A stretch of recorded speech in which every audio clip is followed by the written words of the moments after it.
ఆడవారు వెలుపల ఉన్నా పూజ చేసుకోవడానికి అభ్యంతరం అనేటటువంటి ప్రశ్న అసలు ఎక్కడా లేదు.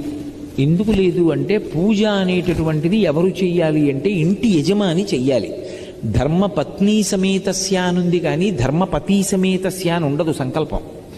అంటే దాని అర్థం ఎవరు చెయ్యాలని? యజమాని చెయ్యాలి.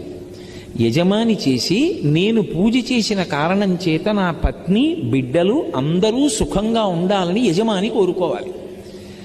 కాబట్టి ఇప్పుడు ఇల్లాలు వెలుపల ఉంటే ఇంట్లో పూజ చేయడానికి అభ్యంతరం ఎక్కడుంది?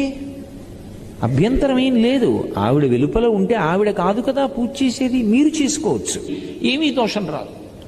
ఇక ఆమె వెలుపల ఉంటే దీపం పెట్టడానికి అభ్యంతరం ఏముంది? పూజలో అంతర్భాగం దీపం పెట్టడం, పూజే చెయ్యొచ్చు అని నేను చెప్తుంటే దీపం పెట్టడానికి అభ్యంతరం ఏముంది? అభ్యంతరం లేదు. నేను ఇవన్నీ దేన్ని ఆధారం చేసి చెప్తున్నానంటే ఆవిడ వెలుపల ఉన్నారు అంటే ఆవిడ